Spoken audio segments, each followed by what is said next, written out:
আমার শখের ছোট্ট কুঁড়ে ঘরটাকে রং করে একদম রঙিন করে ফেলেছি। হ্যালো গাইস, আসসালামু আলাইকুম। সাদামাটা এই ঘরটাকে রং করে একদম রঙিন একটি রূপ দিয়ে দিয়েছি। কেমন হয়েছে অবশ্যই কিন্তু কমেন্ট করে জানিয়ে যাবেন। আর ঘরের সামনে কিন্তু একটি ঢেকি সেট করেছি। ওইটাতেও সামান্য একটু নকশা করেছি যাতে খালি খালি মনে না হয় আর দেখতে সুন্দর লাগে।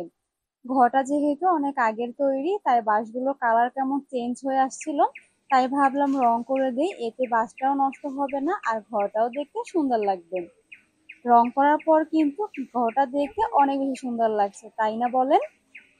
শুধুমাত্র দু কালার রং দিয়ে কিন্তু এই পুরো ঘরটা রং করেছি, মাশাআল্লাহ তাতেই কিন্তু অনেক সুন্দর লাগছে। আর যে ঢেকিটা দেখতে পেরেছেন ওই ঢেকিটাই কিন্তু এখন নকশা করে তারপরে একটু রং করব। তেমন হিজিবিজি কোনো নকশা দিব না, জাস্ট সামান্য একটু লতার মতো করে নকশা এঁকে দিব, যাতে একদম খালি মনে না হয় আর নকশাগুলো দেখতে সুন্দর লাগে। তো প্রথমে একটু আর্ট করে নিচ্ছি যাতে রং করতে সুবিধা হয়।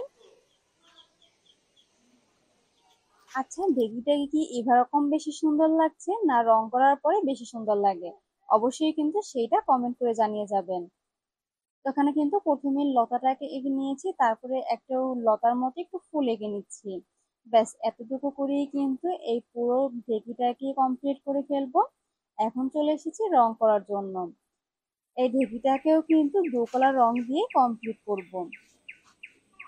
প্রথমেই ভিতরের লতাটাকে সাদা রং করে দিচ্ছি, তারপর সাইডের যে লতাগুলো দিয়েছি ওইগুলোকে লাল রং করে দিব।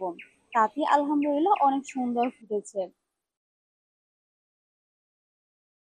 আমি কিন্তু রং করায় অত বেশি এক্সপার্ট না, তাও কিন্তু সামান্য একটু চেষ্টা করেছি যাতে মানে সবকিছু নিজের হাতে করা হয়, আর নিজের কাজগুলো নিজের হাতে করার মধ্যে কিন্তু আনন্দই একটা অন্য রকমের।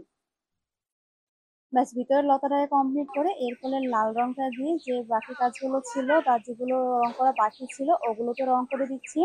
তারপরে ঢেকে ওই রংটাকে কমপ্লিট করে দিব, মানে সাইডের যে লতাটাকে আছে ওই লতাটা রং করে দিব, তাহলেই কিন্তু কমপ্লিট হয়ে যাবে আমার ছোট্ট করে ঘরটি। আর রং করার পরেই কিন্তু একদম ফাইনাল একটি লুকে চলে আসবে। ঘরের সামনে কত সুন্দর ফুল ফুটে আছে, তাতে কিন্তু ঘরটা দেখতে অনেক বেশি সুন্দর লাগছে, তাই না বলেন? মনে চাচ্ছে যে সারাক্ষণ এই ঘরে এখানেই থাকি। এত বেশি শান্তি লাগে এই ঘরে আসলে যে আপনাদেরকে বলে বোঝানো যাবে না। ঘরের রং করা কিন্তু প্রায় কমপ্লিট হয়ে গেছে। এখন শুধুমাত্র এই লতাটার ফুলটা এঁকে দিব, তাহলেই কিন্তু আমার ফুল কাজ একদম কমপ্লিট। ব্যাস সব কাজ কিন্তু একদম কমপ্লিট হয়ে গেছে। আর ফাইনাল লুকটা কেমন হয়েছে অবশ্যই কিন্তু কমেন্ট করে জানিয়ে যাবেন। আর আমার ভিডিওগুলো প্রতিনিয়ত দেখার জন্য অবশ্যই চ্যানেল সাবস্ক্রাইব ও পেজ ফলো করতে ভুলবেন না। সবাই ভালো থাকবেন, সুস্থ থাকবেন, আমাদের জন্য দোয়া করবেন। আল্লাহ হাফেজ।